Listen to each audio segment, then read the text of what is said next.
Google has found a way to possibly make even more money. They have a patent out for the transportation-aware physical advertising conversions, i.e., if you go online and buy something, a car sent from Google could take you to the store to go get it.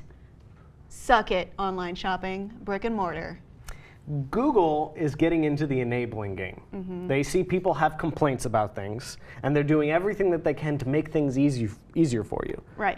Like, I guess this is Google trying to get partnerships with brick and mortar stores. Like, instead of buying it on Amazon and it gets flown to your house in a drone, or it was shipped before you even ordered it, now Google is saying, no, I'll bet you we can make it even easier to get to the store. Yes. All we have to do is do the math.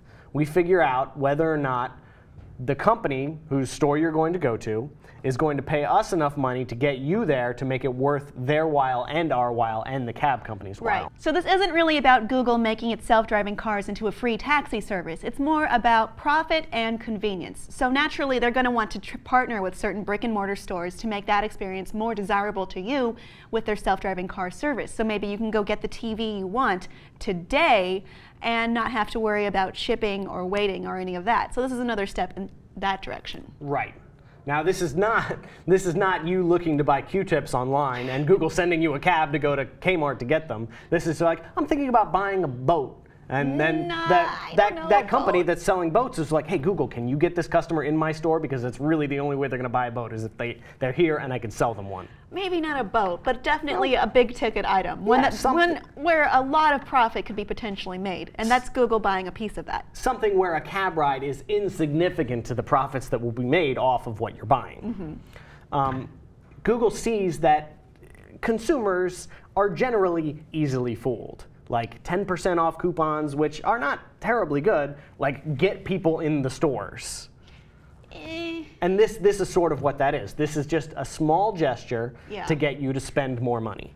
Pretty much. And rather than spend it online, Google is banking on the fact that you want it now and you're willing to go to a store to get it. Would you use this service as opposed to online? I don't know. I'm not really a taxi guy, but like if Google was going to offer me like a code for $25 worth of gas instead of a cab ride, yeah, maybe I would drive myself. See, they don't have gas partnersps. They don't, but they could. I'm just saying. Like, maybe they want to give me airfare like to go buy a mansion in, I don't know, Dubai. They want a piece of that pie, because it's just like, why does Google keep going into hardware? Well, there's money to be had there. Why not have them have it, or us have it from their perspective? Now, do you think this is a response to Amazon's plans?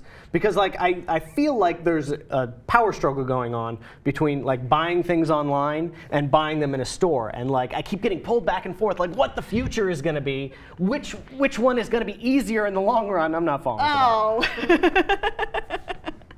I don't know what the future is, because I'm getting pressure from both sides. The future is you're going to be buying stuff. Yeah, apparently that's what everyone's banking on, is me having money from somewhere. Yes. Well, they're just, you know, we've talked about the IBM 5 and 5, and they said brick and mortar is going to beat online because we're going to have that level of convenience added to it.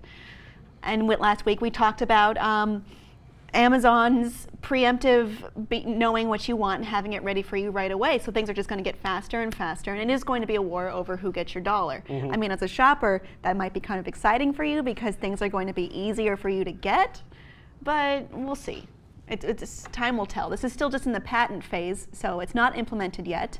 It's only one way that Google could apply their self-driving car service. I mean, they could maybe supplant Lyft and Uber and taxi drivers. On top of that, we don't know yet.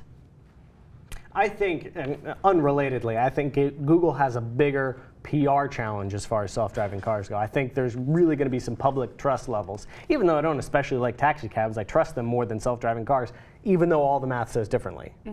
So we'll see. Well, that could be a way of getting more of those cars out there into the world so that we are more used to them and we're more trusting of them. I don't know. We'll see how this goes. Would you be into the idea of having a free taxi take you to the store to buy your shit? Or is that a little much for you? Let us know what you think in the comments, and please be sure to subscribe.